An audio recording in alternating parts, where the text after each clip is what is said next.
രക്ഷപ്പെടാനുള്ള വഴി പറഞ്ഞു തരട്ടെ. ഇനി നിനക്ക് രക്ഷപ്പെടാൻ നിന്റെ കയ്യിലിരിപ്പ് കൊണ്ടാ നീ നശിച്ചു പോയത്. നിന്റെ വീടിന്റെ അകത്ത് ബർക്കത്തില്ലാത്തത്, നിന്റെ കച്ചവടത്തില് ബർക്കത്തില്ലാത്തത്, നിന്റെ ഭക്ഷണത്തില് ബർക്കത്തില്ലാത്തത്, നിന്റെ സമ്പത്തില് ബർക്കത്തില്ലാത്തത്, നിന്റെ ജീവിതത്തില് ബർക്കത്തില്ലാത്തത്, നിന്റെ ദാമ്പത്യത്തില് ബർക്കത്തില്ലാത്തത്. അതിന്റെ കാരണം എന്തെന്നറിയുമോ? നീ ചെയ്ത നന്ദികേടാ, നീ ചെയ്യുന്ന നന്ദികേടാ. നന്ദികേട് അല്ലാഹു പൊറുക്കൂല. ലൈന ശകർതും ലഅസീദന്നകും വലൈന കഫർതും മിൻ അദാബി ലശദീദ്. അല്ലാഹുവിനോട് നന്ദികേട് ചെയ്യരുത്. നിങ്ങൾ ആലോചിച്ചു നോക്കൂ, ഒരു നന്ദികേട് കാണിച്ചതിന്റെ പേരിലാ കൊല്ലമായല്ലോ കൊറോണ എന്ന് പറയുന്ന ഒരു വൈറസ്, ഒരു ചെറിയ വൈറസ് കടന്നു വന്നോ, ലോകം മുഴുവനും തോറ്റുപോയല്ലോ. ശാസ്ത്ര സാങ്കേതിക വിദ്യകളുടെ പടവുകൾ മുഴുവനും കടന്നിട്ട് അല്ലാഹുവേ ചന്ദ്രനിൽ പോയിട്ടുണ്ടല്ലോ. അതാ ഓരോ ഗ്രഹങ്ങളിൽ പോയി താമസിക്കാനുള്ള കണ്ടുപിടുത്തങ്ങൾ നടത്തിക്കൊണ്ടിരിക്കുമ്പോ എല്ലാം ഞങ്ങളുടെ കൈക്കീഴിലാണെന്നുള്ള അഹങ്കാരത്തോടെ ജീവിച്ചപ്പോ അല്ല കാണിച്ചു തന്നില്ലേടോ, അല്ല കാണിച്ചു തന്നില്ലേടാ. നീയൊക്കെ എന്റെ മുന്നിൽ ഒരു ചുക്കുമല്ലടാ, നീയൊക്കെ എന്റെ മുന്നിൽ ഒന്നുമല്ലടാ എന്ന് ലോകത്തെ മുഴുവനും അല്ലാഹു ഒരു കൊല്ലമായിട്ടിട്ട് വിറപ്പിക്കുകയാ. മരുന്ന് പോലുമില്ലല്ലോ. ഒരൊറ്റ ചെറിയ വൈറസ് കൊണ്ട് അമേരിക്ക മുതൽ ഈ കേരളം വരെ സർവ്വ രാജ്യങ്ങളെയും അല്ലാഹു വിറപ്പിച്ചല്ലോ. എന്തിനെന്നറിയുമോ? നീയൊക്കെ എന്റെ അടിമയാണെന്ന് കാണിച്ചു തന്നതാ. എന്റെയും നിങ്ങളുടെയും അഹങ്കാരവും നന്ദികേടും കൂടിയപ്പോ അല്ല നമ്മളെ നന്നാക്കാൻ തീരുമാനിച്ചിരിക്കുകയാ. അതുകൊണ്ട് എന്റെ പ്രിയപ്പെട്ടവരോട് പറയുകയാണ്, എന്തുകൊണ്ടാണ് നിന്റെ വീടിന്റെ അകത്ത് നാശം വന്നത്, നഷ്ടം വന്നത്, സമാധാനം പോയത്, എല്ലാം നഷ്ടപ്പെട്ടു പോയത്? അതിന്റെ കാരണം എന്തെന്നറിയുമോ? എന്റെ പ്രിയമുള്ള സഹോദരാ, ഇനി രക്ഷപ്പെടാനുള്ള 3 വഴി ഞാൻ പറയാ. രക്ഷപ്പെടാനുള്ള 3 വഴി പറഞ്ഞിട്ട് ദുആ ചെയ്യാം. അല്ലാഹു ഭാഗ്യം തരുമാറാകട്ടെ, അല്ലാഹു ഭാഗ്യം തരുമാറാകട്ടെ. ഒരു 3 വഴി പറഞ്ഞു തരാം. ചെയ്യുവോ? നിനക്ക് വേണമെങ്കിൽ ചെയ്യ, എനിക്ക് അത്യാവശ്യമൊന്നുമില്ല. അല്ലാഹു ഈമാൻ തരുമാറാകട്ടെ. നിനക്ക് വീട് കിട്ടിയിട്ട് എനിക്കെന്ത് കിട്ടാനാ? നീ വണ്ടി എടുത്തിട്ട് എനിക്കെന്ത് കിട്ടാൻ? നിന്റെ കച്ചവടം നേരെയായി നിനക്കും പെണ്ണും പിള്ളയ്ക്കും കൊള്ളാം, എനിക്കൊന്നുമില്ല. നിങ്ങൾക്ക് ആർക്കെങ്കിലും അള്ളാഹുവിന്റെ സഹായം ഇനി വേണമെങ്കിൽ ഞാൻ പറയുന്ന 3 കാര്യം ചെയ്യ്. അല്ലാഹു ഭാഗ്യം തരുമാറാകട്ടെ. ചെയ്യുവോ? പെൺപിള്ളേർക്ക് പിരിക്കാൻ സമയമായെന്ന് ചിന്തിച്ച് സിറാജ് പിരിക്കാൻ പോവാണെന്ന് വിചാരിച്ചോ? ഇല്ല. നിങ്ങൾ ആരും 5 നയാ പൈസ തരണ്ട, ഒരു കഷ്ടപ്പാടുമില്ല. 3 കാര്യം ചെയ്താൽ അള്ളാഹ് നിന്നെ സഹായിക്കും. അള്ളാഹു സഹായിക്കുമാറാകട്ടെ. ചെയ്യാന്ന് നിയത്തി നിന്ന് വരുന്ന കൈവക്കിക്ക്. അള്ളാഹുവെ, ഈ ഉയർത്തിയ കൈ മരിക്കുന്ന കാലം വരെ ഒരാളുടെ മുന്നിലും നീട്ടി യാചിക്കേണ്ട അവസ്ഥ തരല്ലേ അല്ലാഹ്. അള്ളാഹുവെ, പിരിവെടുത്തിട്ട് കുടുംബത്തെ പോറ്റേണ്ട അവസ്ഥ തരല്ലേ പടച്ചവനെ. ആ ബഷീർക്ക് ആ നിൽക്കണ ചങ്ങായിമാർക്ക് ഇരിക്കാൻ കസേര ഉണ്ടല്ലോ, അപ്പൊ ഒന്ന് കയറിയിരിക്കടൂ. എന്തിനാ അവിടെ ഇങ്ങനെ നിൽക്കണേ? നിങ്ങൾ ഇങ്ങനെ നിൽക്കുന്ന കാണുമ്പോൾ തന്നെ വിഷമം. സംഘാടകർ എന്താ ഇപ്പൊ ബഷീർ സാധനമല്ലോ, ആ സംഘാടകർ ആ കസേര പറക്കിയിട്ട് അങ്ങോട്ട് കൊണ്ടിട്ടുള്ളൂ. ആ പാവങ്ങൾ അവിടെയെങ്കിലും ഇരിക്കട്ടെ. നിങ്ങൾ ആ ബാക്ക് സൈഡിൽ ഇരിക്കുന്നവർ എഴുന്നേറ്റിട്ട് ഈ സൈഡിലോട്ട് ഇരുന്ന് അവരെങ്കിലും ഇരിക്കുറോ? നിങ്ങൾ ഇങ്ങോട്ട് ഇറങ്ങി അല്ലാഹ് സ്വർഗം തരും. എഴുന്നേറ്റ് ബാക്കിൽ നിൽക്കുന്നവർ, ആ ബാക്ക് സൈഡിൽ ഇരിക്കുന്നവർ എഴുന്നേറ്റ് ഇങ്ങോട്ടും തിരുന്ന് ഈ ഒഴിഞ്ഞ കസേരയിലോട്ടൊന്ന് കയറിയിരി. നിങ്ങൾക്ക് അല്ലാഹ് സ്വർഗം തരും. കാരണം അവർക്ക് ഇങ്ങോട്ട് വന്നിരിക്കാനുള്ള ബുദ്ധിമുട്ടുണ്ടല്ലേ. ഒന്നും മാറിയിരിക്കും. അൽഹംദുലില്ലാ. 3 നന്മകൾ പഠിച്ചിട്ട് നമുക്ക് ദുആ ചെയ്യാം. 9:30 ആയോപ്പാ? 9:15 ഇൻഷാ അല്ലാഹ്. 3 നന്മകൾ. ഈ പറയുന്ന 3 നന്മകൾ ചെയ്താൽ നമ്മുടെ വീടിന്റെ അകത്ത് അള്ളാഹു നമുക്ക് ബറക്കത്തും സന്തോഷവും സമാധാനവും തരും. അള്ളാഹു നൽകി അനുഗ്രഹിക്കുമാറാകട്ടെ. ഇൻഷാ അല്ലാഹ്. ചെയ്തൂടെ പറ ഇൻഷാ അല്ലാഹ്. പറ. ഇതിപ്പോ വേണ്ടേ? അള്ളാഹു നമുക്ക് സമ്പത്ത് നൽകി അനുഗ്രഹിക്കുമാറാകട്ടെ. കാരണം എല്ലാവരും അസൂയം അസൂയക്ക് ഇതിന്റെ പേരിലാണല്ലോ. ഇങ്ങനെ ഒരാൾ പ്രസംഗിക്കുന്ന കേട്ടതാ. ചിലർക്ക് അള്ളാഹു സമ്പത്ത് കൊടുക്കാറുണ്ട്. നല്ല സമ്പത്തുള്ള ഒരു മനുഷ്യൻ, വലിയ സമ്പന്നനായ ഒരു മനുഷ്യനെ കണ്ടപ്പോ ആ നാട്ടിലെ ഏറ്റവും പാവപ്പെട്ട ഒരു മനുഷ്യൻ അള്ളാഹുവിനോട് ദുആ ചെയ്തു, പടച്ചവനെ എന്നെയും അബൂബക്കറിനെ പോലെ ആക്കണേ അല്ലാ. അബൂബക്കർ എന്ന് പറഞ്ഞാൽ ഏറ്റവും വലിയ സമ്പന്നനാ. അപ്പൊ ഈ മനുഷ്യൻ അള്ളാഹുവിനോട് ദുആ ചെയ്യുകയാ, അല്ലാ എന്നെ അബൂബക്കറിനെ പോലെ ആക്കണേ അല്ലാ, എന്നെ അബൂബക്കറിനെ പോലെ ആക്കണേ അല്ലാ. എപ്പോഴും ഈ ദുആയാ. പക്ഷെ ഈ മനുഷ്യൻ അബൂബക്കറിനെ പോലെ ആകുന്നില്ല. അള്ളാഹു സമ്പത്ത് കൊടുക്കണില്ല. അപ്പൊ ഈ മനുഷ്യൻ ദുആ ചെയ്യാ, അള്ളാഹുവേ എന്നെ നീ അബൂബക്കറിനെ പോലെ ആക്കിയില്ലെങ്കിലും കുഴപ്പമില്ല, അബൂബക്കറിനെ എന്നെ പോലെയെങ്കിലും ആക്കണേ അല്ലാഹ്. ഓനെ എന്നെ പോലെ എത്തിങ്ങാനിലാക്കി കാണിക്കാൻ ചിരിക്കണ്ട, നമ്മുടെ മനസ്സും അങ്ങനെ തന്നെ. അള്ളാഹ് അവനെ പോലെ ആക്കണമെന്നല്ല, ഓനം കൂടെ ഒന്ന് എത്തിങ്ങാനിലായാൽ നമുക്ക് സന്തോഷം. നമുക്ക് അങ്ങനെയാണല്ലോ. അള്ളാഹു ആലം. അള്ളാഹു നമ്മുടെ മനസ്സ് നന്നാക്കി തരുമാറാകട്ടെ. അതുകൊണ്ട് വയലിലൊന്നും കാര്യമില്ലപ്പാ. അള്ളാഹു നമുക്ക് അള്ളാഹിനെ കുറിച്ചുള്ള ചിന്തകൾ. ഒരു വയലെന്ന് പറഞ്ഞാൽ ഓളവും ബഹളവും ഒന്നല്ല. ഈ വന്നിരിക്കുന്നവർക്ക് എന്തെങ്കിലും ഒന്ന് പഠിക്കാൻ കഴിയണം. അള്ളാഹു നമ്മുടെ വയലുകൾ അങ്ങനെയാക്കി തരുമാറാകട്ടെ. പണ്ട് ഞാൻ ഈ അടുത്തിങ്ങനെ വായിച്ചതാ, ഒരു പള്ളിയിലെ അച്ഛൻ, ക്രിസ്ത്യാനികളുടെ പള്ളിയിലെ അച്ഛൻ 30 വർഷം പള്ളിയിൽ വയലു പറഞ്ഞു. 30 വർഷം പള്ളിയിൽ വയലു പറഞ്ഞു. എന്നാൽ ആ നാട്ടിൽ ഒരു ഓട്ടോ ഡ്രൈവർ ഉണ്ട്, കള്ളുകുടിയനാ, ഭയങ്കര സ്പീഡാ. ഒട്ടക്കാർ ഭയങ്കര സ്പീഡാ, കള്ളുകുടിയനുമാണ്, ഭയങ്കര സ്പീഡുമാണ്. അങ്ങനെ ഈ അച്ഛനും ഈ ഓട്ടോ ഡ്രൈവറും മരിച്ചു. രണ്ടുപേരും ദൈവത്തിന്റെ മുന്നിലെത്തി. ദൈവത്തിന്റെ മുന്നിലെത്തിയപ്പോ ഈ ഓട്ടോ ഡ്രൈവറായ കള്ളുകുടിയനോട് പറഞ്ഞു, നീ സ്വർഗത്തിൽ പൊക്കോളെ. അപ്പൊ അച്ഛൻ ചോദിച്ചു, എന്നെയല്ലേ ആദ്യം സ്വർഗത്തിൽ വിടേണ്ടത്? ഇവൻ കള്ളുകുടിയൻ, ഞാൻ 30 വർഷക്കാലം പ്രഭാഷണം നടത്തിയ ആളാ. 30 വർഷക്കാലം എൻ്റെ നാട്ടുകാരെ മുഴുവനും ദൈവത്തിലേക്ക് അടുപ്പിക്കുന്നതിന് വേണ്ടി പ്രസംഗം നടത്തി, എന്നെയല്ലേ ആദ്യം വിടേണ്ട? അപ്പം ദൈവം പറഞ്ഞു അത്രേ, അച്ഛാ നിങ്ങളുടെ പ്രസംഗം കേട്ടപ്പോൾ എല്ലാവരും ഇരുന്ന് ഉറങ്ങുമായിരുന്നു, ആർക്കും എന്നെക്കുറിച്ച് ഓർമ്മയൊന്നുമില്ല. ഈ മനുഷ്യൻ 30 കാലം പ്രസംഗിച്ചപ്പോ, 30 വർഷം പ്രസംഗിച്ചപ്പോ കേട്ടവരൊക്കെ ഇരുന്ന് ഉറക്കം, അവർക്കൊന്നും ദൈവത്തെക്കുറിച്ചുള്ള ഓർമ്മയില്ലായിരുന്നു. പക്ഷെ ഇവന്റെ ഓട്ടോയ്ക്കകത്ത് ആരെങ്കിലും കയറിയാ ഇറങ്ങുന്നത് വരെ ദൈവമേ ദൈവമേ ദൈവമേ എന്ന് വിളിച്ചുകൊണ്ടിരിക്കുക. കാരണം എന്താ, ഇവൻ 120 പോണേ. ഇവൻ കള്ളും കുടിച്ചിട്ടുണ്ട്. കള്ളും കുടിച്ചിട്ട് ഇവൻ റോഡിലൂടെ, ഇവന്റെതാ റോഡെന്ന് പറഞ്ഞിട്ടാ പോണേ. അപ്പൊ ആര് ഓട്ടോയ്ക്കകത്ത് കയറിയാലും അള്ളാഹെ വിളിക്കുക, ദൈവത്തെ വിളിക്കുക. അപ്പൊ ഏറ്റവും കൂടുതൽ ദൈവത്തെക്കുറിച്ച് ഓർമ്മപ്പെടുത്തിയത് ഇവനാ. അതുകൊണ്ടാണ് ഇവൻ ആദ്യം വിട്ടേന്ന്. നമ്മുടെ വയൽ അങ്ങനെ ആക്കരുത്. അള്ളാഹു കാക്കുമാറാകട്ടെ. അള്ളാഹു നമ്മൾക്ക് ഈമാൻ നൽകുമാറാകട്ടെ. അതുകൊണ്ട് എൻ്റെ പ്രിയമുള്ളവരെ, രക്ഷപ്പെടാനുള്ള 3 വഴികൾ, രക്ഷപ്പെടാനുള്ള 3 വഴികൾ അള്ളാഹു നമ്മുടെ ഈ മുഖത്ത് കണ്ട പുഞ്ചിരി മരിച്ചു കിടക്കുമ്പോഴും നിലനിർത്തി തരുമാറാകട്ടെ. അള്ളാഹു നിലനിർത്തി തരുമാറാകട്ടെ. എന്റെ പ്രിയമുള്ളവരെ, നിങ്ങൾ വിഷമിക്കണ്ട. ഈ പറയുന്ന 3 കാര്യങ്ങൾ നിങ്ങൾക്കൊന്ന് ചെയ്യാൻ കഴിയുമോ? അനസ് ഇബ്നു മാലിക് റളിയല്ലാഹു തആല അൻഹു, യാ ബുനയ്യ ഇദാ ദഖൽത അലാ അഹ്ലിക ഫസല്ലിം യകൂനു അല്ലാഹുവിന്റെ റസൂൽ പറയുകയാണ്, ഫസല്ലിം യകൂനു ബറകതൻ അലൈക വഅലാ അഹ്ലി ബൈതിക. അല്ലാഹുവിന്റെ പ്രവാചകൻ അവിടെന്ന് പറഞ്ഞു തരികയാ, പടച്ചവൻ നിങ്ങൾക്ക് ബർക്കത്ത് ചെയ്യണോ? നിന്റെ വീട്ടിൽ ബർക്കത്ത് വേണോ? നിന്റെ കടയിൽ ബർക്കത്ത് വേണോ? നിന്റെ വാഹനത്തിൽ ബർക്കത്ത് വേണോ? നിന്റെ കച്ചവടങ്ങളിൽ ബർക്കത്ത് വേണോ? അല്ലാഹുവിന്റെ പ്രവാചകൻ അനസ് ഇബ്നു മാലിക് റളിയല്ലാഹു തആല അൻഹുവിനോട് വീട്ടിലേക്ക് പോകുന്ന അനസിനെ വിളിച്ചിട്ട് അല്ലാഹുവിന്റെ റസൂൽ പറഞ്ഞു, യാ ബുനയ്യ, ഈ പൊന്നുമോനെ, നീ എന്ത് ചെയ്യണമെന്നറിയുമോ?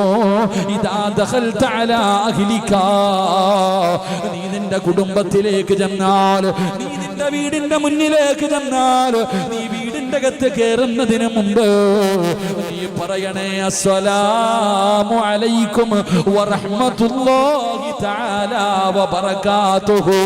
നീ സലാം പറഞ്ഞാ നിനക്കും നിന്റെ വീട്ടുകാർക്കും അല്ലാഹു ബർക്കത്ത് ചെയ്യുമെന്ന് ആദരവായ പ്രവാചകൻ നബി മുഹമ്മദ് മുസ്തഫ സല്ലല്ലാഹു അലൈഹി വസല്ലം. അല്ലാഹു ഈമാൻ തരുമാറാകട്ടെ. എന്തേ പറഞ്ഞത്? നീ വീട്ടിലേക്ക് ചെന്നാൽ നിന്റെ വീട്ടുകാരോട് നീ സലാം പറ, അല്ലാഹു നിനക്ക് രക്ഷപ്പെടുത്തരുമെന്ന് നബി മുഹമ്മദ് മുസ്തഫ. വീട്ടിൽ ചെല്ലുമ്പോ സലാം പറയുന്ന എത്ര പേരുണ്ട്? ഒന്ന് കൈവക്കിക്കേ, ഒന്ന് താഴ്ത്തിക്കേ. എങ്ങനാ സലാം പറയാ? അസ്സലാമു അലൈക്കും. സലാം 3 രീതിയിൽ. 1 അസ്സലാമു അലൈക്കും, 2 അസ്സലാമു അലൈക്കും വറഹ്മത്തുള്ളാഹ്, 3 അസ്സലാമു അലൈക്കും വറഹ്മത്തുള്ളാഹി തആല വബറകാതുഹു. ഇതിലെ ഏതാ പിടിക്കേണ്ടത്? എങ്ങനെ സലാം പറയേണ്ടത്? അസ്സലാമു അലൈക്കും വറഹ്മത്തുള്ളാഹി തആല. ഇത് പരിപൂർണമായിട്ട് പറയണം, പകുതി വേണ്ട. KL 15 N 78 79 വാഗനർ വണ്ടിയാണ്. ദയവ് ചെയ്തൊന്ന് മാറ്റി കൊടുക്കുക. KA 12B 30 26 അത് ഓട്ടോയാണെന്ന് തോന്നുന്നു. ഒരു ഓട്ടോയും ഒരു വാഗനറും. ഒന്ന് ദയവ് ചെയ്യും, കാരണം അവിടെ വണ്ടി തടസ്സമായി കിടക്കുന്നത് കൊണ്ടാണ്. എന്റെ പ്രിയമുള്ള സഹോദരങ്ങളെ, നീ നിന്റെ വീട്ടിൽ ചെല്ലുമ്പോ നീ സലാം പറ. നീ സലാം പറഞ്ഞാൽ നിനക്കും നിന്റെ വീട്ടുകാർക്കും അള്ളാഹു ബർക്കത്ത് ചെയ്യുമെന്ന് നബി മുഹമ്മദ് മുസ്തഫ. നമ്മള് പലരും ആരാപ്പ മടിയ പെണ്ണുമ്പിള്ളയുടെ മുഖത്ത് നോക്കിയിട്ട് എങ്ങനെ സലാം പറയും അല്ലേ, നാണക്കേട്. ഇന്ന് വയലങ്ങാനം കഴിഞ്ഞിട്ട് വീട്ടിൽ പോയിട്ട് ഇങ്ങനെ ബെല്ലടിക്കും. ആമിനാത്ത ഉറക്കത്തിൽ നിന്ന് എഴുന്നേറ്റ് ഇങ്ങനെ ടിവിയുടെ ഫ്രണ്ടില്ല, 10 മണി ആയതുകൊണ്ട് ഓളിങ്ങനെ എഴുന്നേറ്റ് വരുമ്പോ അസ്സലാമു അലൈക്കും വറഹ്മത്തുള്ളാഹി തആല വബറകാതുഹു ഓള് വെടികൊണ്ടതുപോലെ നിൽക്കുക. കാരണം ആദ്യമായിട്ട് നടക്കുക.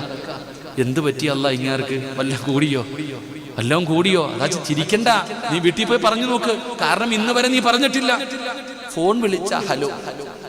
ഫോൺ വിളിച്ചാൽ തന്നെ ഹലോ. പെണ്ണുംപിള്ളയെ അപ്പൊ പറയൂ ഉസ്താദെ അറിയാത്ത നമ്പരല്ലേ. എടാ സ്വന്തം പെണ്ണുംപിള്ള വിളിക്കുമ്പോ സലാം പറയണ എത്ര പേരുണ്ട്? എടാ നിന്റെ മൊബൈലിൽ സേവ് ചെയ്ത് വെച്ചിട്ടുണ്ട് പലരുടെയും നമ്പര്. നീ വിളിക്കുമ്പോ വിളിക്കുന്നത് ആരാണെന്ന് നിനക്കറിയാം, മുസ്ലിമാണോ അമുസ്ലിമാണോ നിനക്കറിയാം. എന്നാലും നീ ഹലോ അതന്നെ. എന്നാ സലാം പറയാൻ എന്തേ പഠിക്കാത്ത? എന്തേ? അള്ളാഹുവിന്റെ ഗുണവും രക്ഷയും നിന്റെ മേലുണ്ടാകട്ടെ. എന്തൊരു ദുആയ. വഅലൈക്കുമുസ്സലാം റഹ്മത്തുള്ളാഹി തആല. എന്തുപ്പാ എന്തു പറ്റി?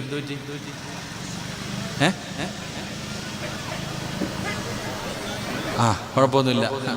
നിങ്ങൾ പേടിക്കണ്ട, ഓടിച്ചു വിടണ്ട. ഇങ്ങോട്ട് നോക്ക്. നാളെ നായി സ്വർഗത്തില. അസ്ഹാബുൽ കൗഫിന്റെ കഥയെടുത്ത് നോക്കിക്കേ. അസ്ഹാബുൽ കൗഫിന്റെ ചരിത്രം വായിച്ചു നോക്ക്. അസ്ഹാബുൽ കൗഫ് ആ ചെറുപ്പക്കാര് ഗുഹയിലേക്ക് വരുമ്പോ പുറകിലൊരു നായി വന്നെന്ന ഈ ചങ്ങായിമാര് ഓടിക്കുക. പോടാ നായി വരുമ്പോ കല്ലെടുത്തെറിയ. അപ്പൊ നായി ചോദിച്ചു എത്രയുടെ നിങ്ങൾ എന്തിനാ എന്നെ ഓടിക്കണേ? നിങ്ങൾ എന്തിനാ എന്നെ ഓടിക്കണേ? ആ നായി നാളെ സ്വർഗത്തിലാണെന്ന അസാബുൽ കൗഫിന് കാവലിരുന്ന് വാത് കേൾക്കാൻ വന്ന നായി അമ്പലത്തിൽ അത് പൊക്കോളൂ. നിങ്ങളാരും ഒന്നും ചെയ്തില്ലല്ലോ. അള്ളാഹു നോക്കി തരുമാറാകട്ടെ. അപ്പൊ ഞാൻ പറഞ്ഞു വന്നത്, വീടിന്റെ അകത്ത് കയറുമ്പോ സലാം പറ. അള്ളാഹു നിനക്ക് ബർക്കത്ത് ചെയ്യുമെന്ന് നബി മുഹമ്മദ് മുസ്തഫ. ഉറക്കെ നബി മുഹമ്മദ് മുസ്തഫ സല്ലല്ലാഹു അലൈഹി വസല്ലമ തങ്ങൾ. എന്നിട്ട് പ്രവാചകം പറഞ്ഞതെന്തെന്നറിയുമോ? നീ ആളില്ലാത്ത വീട്ടിലേക്കാണ് പോകുന്നത്. നിന്റെ വീടടച്ചിട്ടിരിക്കുകയാണ്, ഒരു മനുഷ്യനും നിന്റെ വീടിന്റെ അകത്തില്ല. നീ കട തുറക്കാൻ പോകുകയാണ്, കടയ്ക്കകത്താരുമില്ല. വണ്ടിക്കകത്ത് കയറുകയാണ്, അതിനകത്തൊരു മനുഷ്യനുമില്ല. എങ്കിലും നീ സ്വലാം പറയണേ, രാവിലെ കട തുറക്കുന്ന സമയത്ത് നീ പറയണം അസ്സലാമു അലൈനാ വഅലാ ഇബാദില്ലാഹി സ്വാലിഹീൻ. എടാ നീ വീടിന്റെ അകത്താളില്ലെന്ന് പറഞ്ഞ് സലാം പറയാതെ ഇരിക്കരുത്. അവിടെ ഒരുപാട് അല്ലാഹു ഇഷ്ടപ്പെട്ടവരുണ്ടല്ലോ, റഹ്മത്തിന്റെ മലക്കുകളുണ്ടല്ലോ. പടച്ചവനെ, നിന്റെ വീടിന്റെ അകത്തും നിന്റെ വാഹനത്തിന്റെ അകത്തും നിന്റെ കടയ്ക്കകത്തും നീ എവിടെ പോയാൽ ആളുണ്ടെങ്കിൽ പറയണം അസ്സലാമു അലൈക്കും വറഹ്മത്തുള്ളാഹി തആല വബറകാതുഹു. ഇനി ആളില്ലെങ്കിൽ നീ പറയണം അസ്സലാമു അലൈനാ വഅലാ ഇബാദില്ലാഹി സ്വാലിഹീൻ. നീ സലാം പറഞ്ഞാ അല്ലാഹു നിനക്ക് ബർക്കത്ത് തരും. നിനക്കും നിന്റെ വീട്ടുകാരിലും അല്ലാഹു ബർക്കത്ത് ചെയ്യുമെന്ന് നബി മുഹമ്മദ് മുസ്തഫ സല്ലല്ലാഹു അലൈഹി വസല്ലമ തങ്ങൾ പറയുമ്പോൾ, എന്നിട്ട് പ്രവാചകം പറയുകയാണ്, അല്ലാഹുവിന്റെ റസൂൽ പറയുകയാ, ഖാല റസൂലുള്ളാഹി സ്വല്ലല്ലാഹു അലൈഹി വസല്ലം ഇന്ന ഔലന്നാസി ബില്ലാഹ് മൻ ബദഅഹും ബിസ്സലാം. മത്സരിക്കണം സലാം പറയാൻ. അവൻ എന്നോട് പറയട്ടെ, അവൻ എന്നോട് പറയട്ടെ, അവൾ എന്നോട് പറയട്ടെ എന്ന് കരുതരുത്. ആദ്യം സലാം പറയണേ, ആദ്യം സലാം പറയണേ. ആരാണോ ആദ്യം പറയുന്നത് പലർക്കും മടിയതാണ്. പിണങ്ങി നടക്കുന്നവനോട്, കൂടപ്പിറപ്പിനോട്, കൂട്ടുകാരനോട്, അയൽവാസിയോട് സലാം പറയാ പലർക്കും മടിയാണ്. അവൻ ഇങ്ങോട്ട് വന്ന് പറയട്ടെ എന്ന് കരുതരുത്. ആദ്യം ആരാണോ സലാം പറയുന്നത്, ആദ്യം സലാം പറയുന്ന മനുഷ്യന് അല്ലാഹു കൊടുക്കുന്ന പ്രതിഫലം എന്തെന്നറിയുമോ? അവൻ അല്ലാഹുവിലേക്ക് അടുക്കുമെന്ന് നബി മുഹമ്മദ് മുസ്തഫ മുസ്തഫ. അല്ലാഹുവേ, പടച്ച റബ്ബിലേക്ക് അടുക്കാനുള്ള ഭാഗ്യമോ. അതുകൊണ്ട് വിശദീകരിക്കുന്നില്ല, ഈ പറയുന്ന 3 കാര്യങ്ങളെ വിശദീകരിക്കുന്നില്ല. അല്ലാഹുവേ, രണ്ടാമത്തെ കാര്യം എന്തെന്നറിയുമോ? മഹാനായ നബി മുഹമ്മദ് മുസ്തഫ, മുഹമ്മദ് മുസ്തഫ സല്ലല്ലാഹു അലൈഹി വസല്ലമ തങ്ങൾ പറഞ്ഞു, ഒന്ന് സലാം പറയണം. എല്ലാരും ഒന്ന് സലാം പറഞ്ഞേ. വെടി കൊണ്ടതുപോലെ ഇരിക്കാതെ ചെല്ലെങ്ങാതി. രാവിലെ മുതൽ വൈകുന്നേരം വരെ രാമായണം വായിച്ചിട്ട് വൈകിട്ട് സീത രാമന്റെ ആരാന്ന് വെച്ചപ്പോ പറഞ്ഞ മറുപടി പറയരുത്. നിങ്ങളെല്ലാവരും സലാം ഒന്ന് എഴുന്നേക്ക്. എഴുന്നേക്ക്. പൊക്കടാ ചങ്ങാതി, പൊങ്ങ. സല്ലല്ലാഹു അലൈഹി വസല്ലമ തങ്ങൾ പറഞ്ഞു, ഈ സലാം വെറുതെ ആകത്തില്ലട്ടാ. സലാം പറഞ്ഞപ്പോൾ ചിലർക്ക് ചിരി, കോമഡി. എങ്കിൽ ഈ സലാം പറഞ്ഞതിലൂടെ നിങ്ങൾക്ക് കിട്ടുന്ന ഒരു പ്രതിഫലം, നാളെ ഒരാൾ സ്വർഗത്തിലും ഒരാൾ നരകത്തിലും. സ്വർഗത്തിൽ കിടക്കുന്നവനോട് അള്ളാഹു ചോദിക്കും, എന്താടാ നിനക്കൊരു സന്തോഷമില്ലാത്തത്? ഇൽമിന്റെ സദസ്സിൽ വെച്ച് പരിചയപ്പെട്ട ഒരു കൂട്ടുകാരൻ ഉണ്ടായിരുന്നു, അവൻ നരകത്തിലാ, ഞാൻ സ്വർഗത്തിലും. എൻ്റെ കൂട്ടുകാരൻ അവൻ നരകത്തിലായിപ്പോയി, ഞാൻ സ്വർഗത്തിലായിപ്പോയി. എൻ്റെ കൂട്ടുകാരൻ നരകത്തിൽ കിടക്കുമ്പോൾ എങ്ങനെയല്ല എനിക്ക് സന്തോഷം വരിക? നിനക്ക് അത്രയും ഇഷ്ടമാണോ? അതേ പടച്ചവനെ, എന്നാ പോയി വിളിച്ചിട്ട് വാടാ. അല്ലാഹ് പറയും, പോയി വിളിച്ചിട്ട് വാടാ. ചിലപ്പോൾ ഇന്ന് സലാം പറഞ്ഞത് നാളെ അവിടെ ഉപകാരപ്പെടും. അള്ളാഹു അങ്ങനെയാക്കി തെരുമാറാകട്ടെ. അള്ളാഹ് അങ്ങനെ ആക്കി തെരുമാറാകട്ടെ. എൻ്റെ പ്രിയമുള്ളവരെ, രണ്ടാമത്തെ കാര്യം എന്താ? നല്ലതുപോലെ പഠിച്ചോ. മഹാനായ നബി മുഹമ്മദ് മുസ്തഫ സല്ലല്ലാഹു അലൈഹി വസല്ലമ തങ്ങൾ പറയുകയാണ്, ഇജ്തമിഉ അലാ തുആമികും ഉദ്കുറുസ്മല്ലാഹി അലൈക്കും. അല്ലാഹുവിന്റെ പ്രവാചകൻ അവിടെന്ന് പറയുകയാണ്. രണ്ടാമത്തെ കാര്യം, എൻ്റെ പ്രിയമുള്ള സഹോദരങ്ങളെ, സ്വന്തം വീടിൻ്റെ അകത്ത് ഭാര്യയും മക്കളും ഭർത്താവും ഒരുമിച്ചിരുന്ന് ഭക്ഷണം കഴിക്കുന്ന ആരെങ്കിലും ഉണ്ടെങ്കിൽ ഒന്ന് കൈപൊക്കിക്കേ, കൈ താഴ്ത്തിയിട. ഈ ഒരുമിച്ചെന്ന് പറഞ്ഞാൽ ഡൈനിങ് ടേബിളിന്റെ ചുറ്റുഭാഗത്തല്ല. ഡൈനിങ് ടേബിളിന്റെ ചുറ്റും പ്ലേറ്റ് വെച്ചിട്ട് തിന്നുന്നവരല്ല. ഒരു പ്ലേറ്റിന്റെ അകത്ത് നിന്ന് കൈയിട്ട് വാരി തിന്നുന്ന ആരെങ്കിലും ഉണ്ടെങ്കിൽ ഒന്ന് കൈപൊക്കിക്കേ. നിനക്ക് ബർക്കത്ത് കിട്ടും, കാത്തിരുന്നോ. അള്ളാഹു കാക്കുമാറാകട്ടെ. അവിടെയാണ് പോയിന്റ്. നിങ്ങൾ ഭക്ഷണം കഴിക്കുമ്പോ ഒരുമിച്ചിരിക്കും. എന്നാ നിന്റെ വാപ്പ, നിന്റെ ഉമ്മ 10 പ്ലേറ്റ് ഉണ്ടായിരുന്നോ വീട്ടിൽ? ഒരു നല്ല ബൈസൻ, മാഷാ അല്ലാഹ്. നമ്മൾ ഇപ്പഴാ ബൈസനൊക്കെ പണ്ട് ചട്ടിയാ, ഇപ്പഴല്ലേ ബൈസൻ. പണ്ട് ഉമ്മ ചട്ടി, ഈ സിമെന്റ് കുഴക്കണ വിഷയം പോലെ ഉമ്മ ചട്ടിക്കകത്തിട്ടിട്ട് ഒരു കുഴയുണ്ടായിരുന്നു. എന്റെ പൊന്നാര ചങ്ങാതിമാരെ, ഒരുമിച്ചിരുന്ന് ഒരു പാത്രത്തിൽ ഭക്ഷണം കഴിക്ക്, അള്ളാഹു നിനക്ക് ബർക്കത്ത് ചെയ്യുമെന്ന് നബി മുഹമ്മദ് മുസ്തഫ സല്ലല്ലാഹു അലൈഹി വസല്ലമ തങ്ങൾ പറയുകയാ. അല്ലാഹുവിന്റെ പ്രവാചകൻ പറയുകയാണ്, ഈ നാട്ടിൽ അല്ലാഹുവിന് ഇഷ്ടപ്പെട്ട വീട് ഏതെന്നറിയുമോ? ഈ നാട്ടിൽ അല്ലാഹുവിന് ഏറ്റവും ഇഷ്ടപ്പെട്ട വീട് അതാരുടെ വീടെന്നറിയുമോ? അതാരുടെ വീടെന്നറിയുമോ? അല്ലാഹുവിന്റെ റസൂൽ പറയുകയാ, ഏത് വീടിന്റെ അകത്താണോ ഭാര്യയും ഭർത്താവും മക്കളും ഒരു പാത്രത്തിനകത്തിരുന്ന് ഭക്ഷണം കഴിക്കുന്നത്, ആ വീടാണ് ആകാശത്തിന്റെ കീഴില് അല്ലാഹുവിന് ഏറ്റവും ഇഷ്ടപ്പെട്ട വീടെന്ന് നബി മുഹമ്മദ് മുസ്തഫ. ഒരുമിച്ച് ഭാര്യയും ഭർത്താവും മക്കളും ഒരു പാത്രത്തിൽ നിന്ന് ഭക്ഷണം കഴിക്കുന്ന വീട്, അത് അല്ലാഹുവിന് ഇഷ്ടപ്പെട്ട വീടാ. ആ വീട്ടിൽ ഒരിക്കലും ബറക്കത്തില്ലായ്മയുണ്ടാകില്ല. അവിടെ ബറക്കത്ത് അല്ലാഹു നൽകുമെന്ന് നബി മുഹമ്മദ് മുസ്തഫ സല്ലല്ലാഹു അലൈഹി വസല്ലം. അല്ലാഹു ഈമാൻ തരുമാറാകട്ടെ. തിന്നാറുണ്ടോ? പണ്ടൊക്കെ ഭാര്യയും ഭർത്താവും ഒരു പാത്രത്തിൽ കഴിക്കും. ഭാര്യയും ഭർത്താവും മക്കളും ഒരു പാത്രത്തിൽ നിന്ന് ഭക്ഷണം വാരി കഴിക്കും. ഇന്നെവിടെ? സ്വന്തം പെണ്ണുമ്പുള്ള തന്നെ ഭർത്താവ് പീഡിപ്പിച്ചു എന്ന് പറഞ്ഞ് കേസ് കൊടുക്കുക. എന്തുകൊണ്ട്? സ്വന്തം ഭർത്താവിനെ പീഡിപ്പിച്ചെന്ന കേസ് ഒന്ന് അടിച്ചു വിരിഞ്ഞാൽ മതി. പിന്നെ ഏറ്റവും വലിയ എന്തുകൊണ്ടെന്നറിയോ? നിങ്ങൾ നോക്ക്, എടാ, കൂടപ്പിറപ്പുകൾക്കാടാ ഏറ്റവും വലിയ ശത്രുത, നാട്ടുകാർക്കല്ല. ഒരുത്തൻ നന്നാവുന്നത് ഇവന് തന്നെ ഇഷ്ടപ്പെടത്തില്ല. നിങ്ങൾ ചിന്തിച്ചു നോക്ക്. പണ്ട് കൂടപ്പിറപ്പുകൾ എന്ന് പറഞ്ഞാൽ ഒരു ബന്ധമുണ്ടായിരുന്നു. ഈ ഒരു പ്ലേറ്റിൽ നിന്ന് ഭക്ഷണം കഴിക്കുമ്പോൾ പണ്ട് നമ്മുടെ ഉമ്മമാര് നമുക്ക് ചോറ് വരും.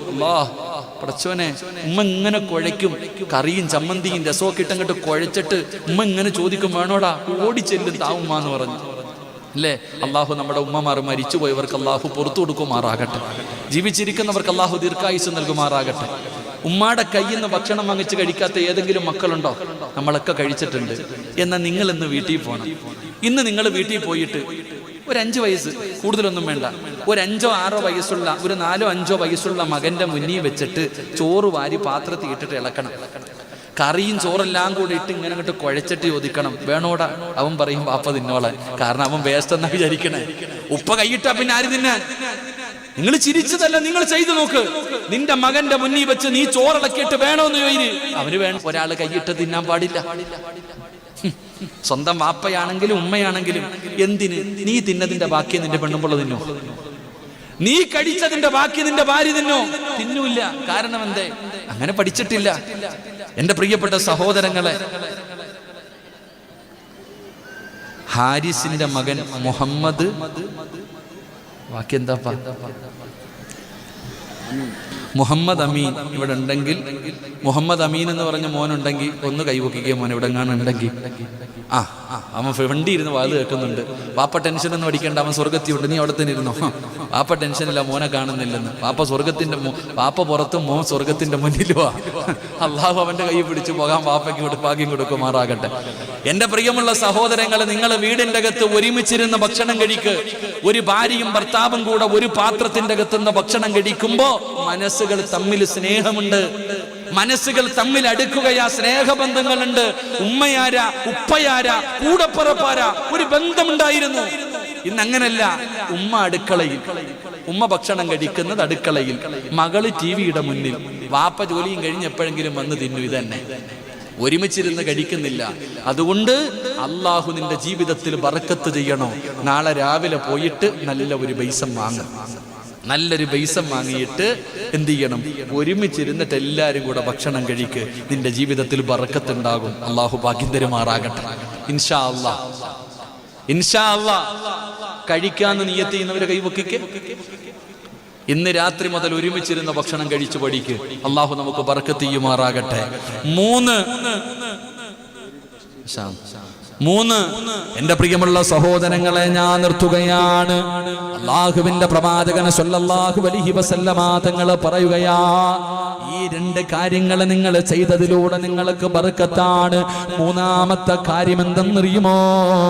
നിന്റെ വീടിന്റെ ഐശ്വര്യം പോകാൻ, നിന്റെ കച്ചവടം മുഴുവനും നഷ്ടത്തിലാകാൻ, നീ ഇത്രയും പെട്ടെന്ന് ഒന്നുമില്ലാത്തവനാകാനുള്ള കാരണം എന്തെന്നറിയുമോ? അല്ലാഹുവിന്റെ പ്രവാചകൻ നബി മുഹമ്മദ് മുസ്തഫ സല്ലല്ലാഹു അലൈഹി വസല്ലമ തങ്ങൾ പറയുകയാണ്, ഇദാ സഖത്തതു ലുക്മതു അഹദികും. അല്ലാഹുവിന്റെ പ്രവാചകൻ സല്ലല്ലാഹു അലൈഹി വസല്ലമ തങ്ങൾ ആയിഷ ബീബി റളിയല്ലാഹു തആല അൻഹയുടെ വീടിന്റെ അകത്തേക്ക് കടന്നു വരികയാ. ആയിഷ ബീബിയുടെ വീടിന്റെ അകത്ത് കടന്നു വരുമ്പോ ആയിഷ ബീബി ഭക്ഷണം കഴിച്ചുകൊണ്ടിരിക്കുകയാണ്.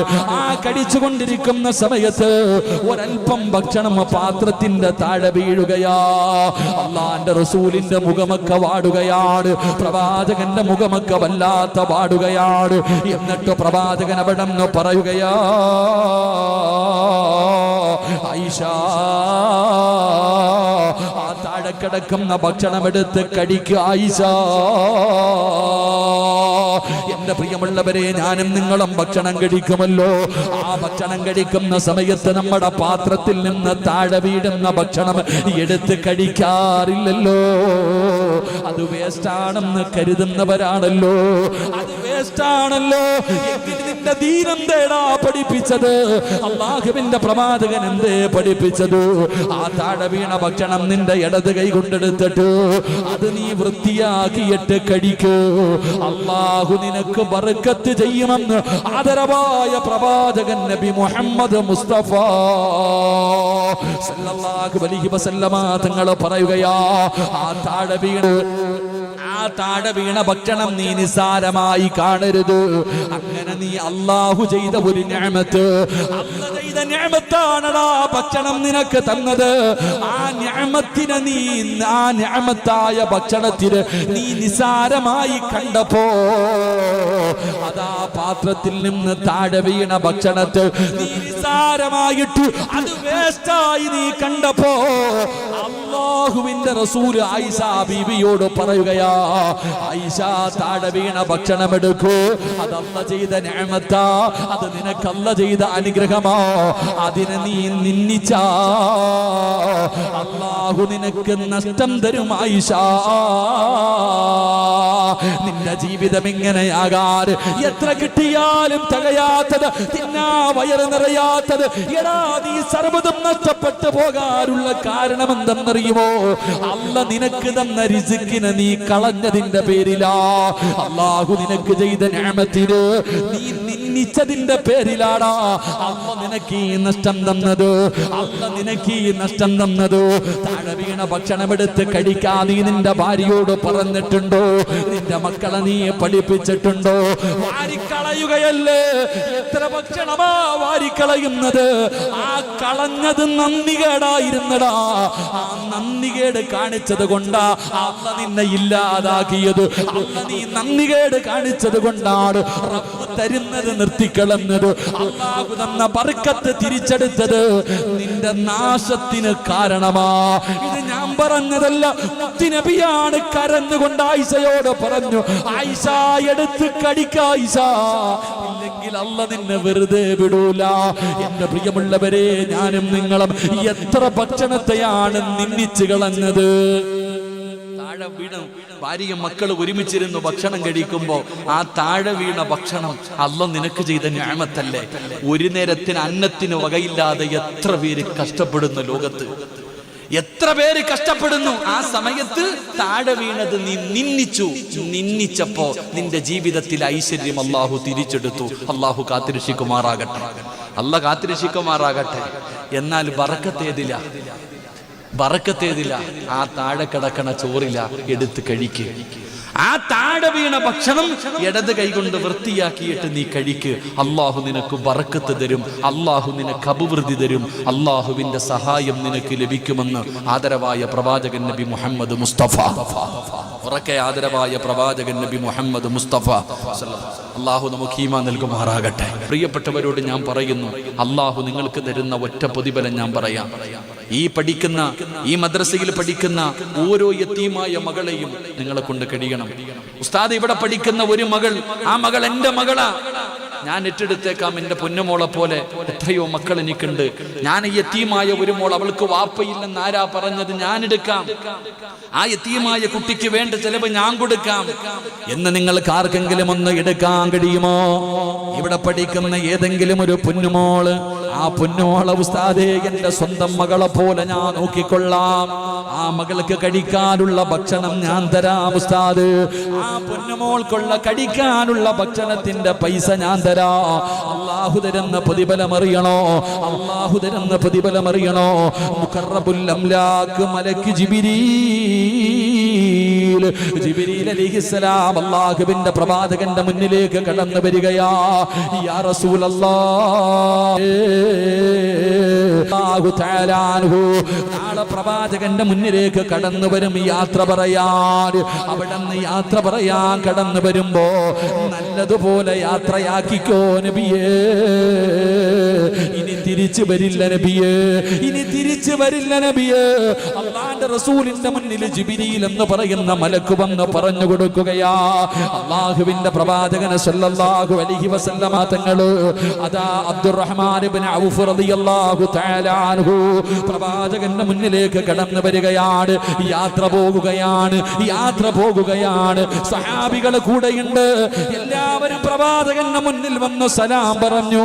യാത്ര പോകുമ്പോ റസൂലുള്ളാഹി പുറകെ നടന്നു പോവുകയാ. അബ്ദുറഹ്മാൻ ഇബ്നു ഔഫ് റളിയല്ലാഹു തആല അൻഹുവിന്റെ പുറകെ അല്ലാഹുവിന്റെ റസൂൽ ഇങ്ങനെ നടന്നു പോയി. വാഹനത്തിന്റെ ചാരത്ത് ചെന്നപ്പോ റസൂലുള്ളാഹി കെട്ടിപ്പിടിക്കുകയാ.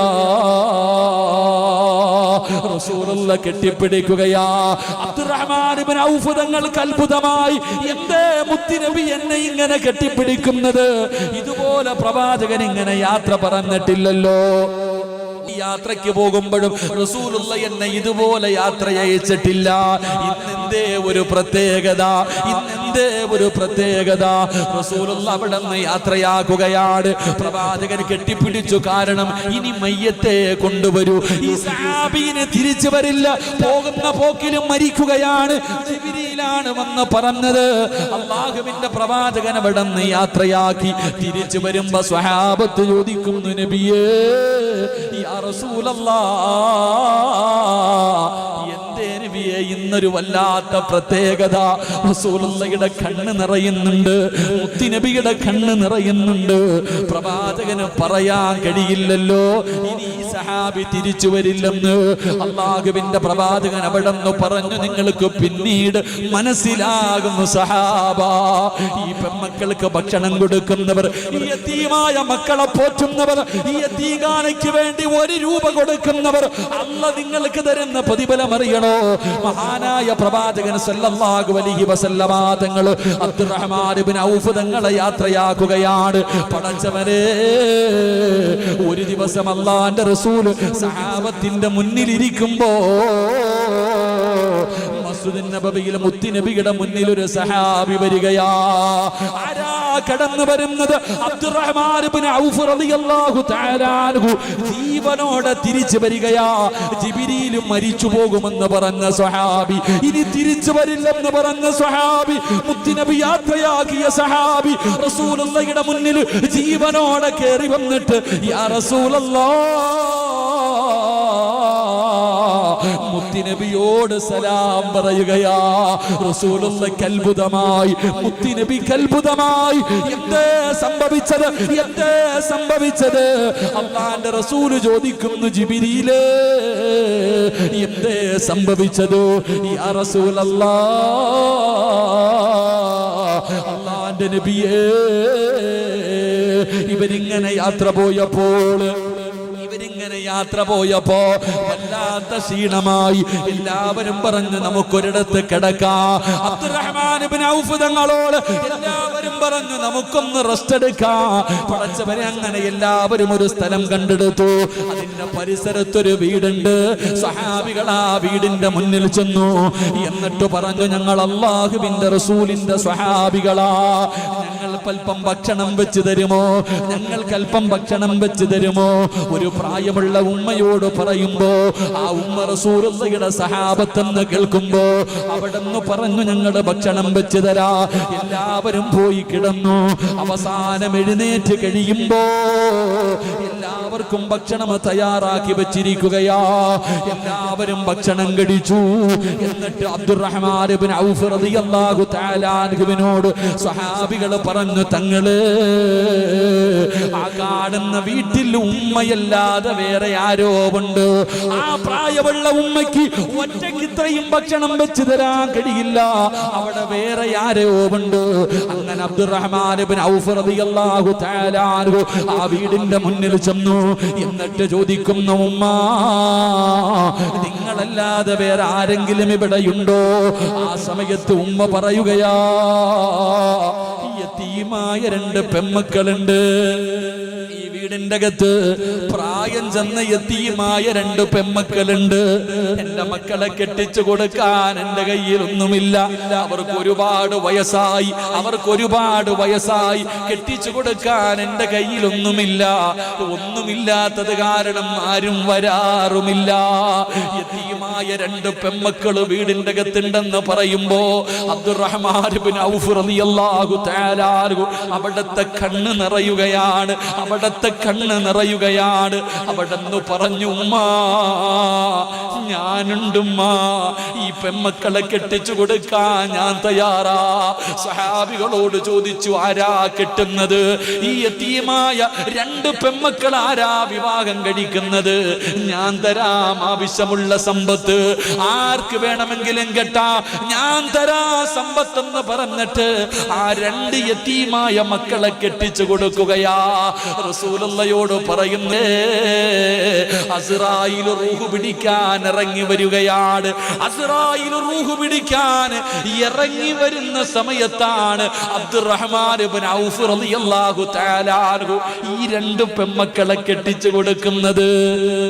അസ്റായിൽ എന്ന് പറയുന്ന മലക്ക് റൂഹ് പിടിക്കാൻ ഇറങ്ങി വരുന്ന സമയത്താണ് രണ്ട് പാവപ്പെട്ട യതീമായ മക്കൾക്ക് താൻ സമ്പത്ത് കൊടുത്തിട്ട് കെട്ടിച്ചു കൊടുക്കുന്നത്.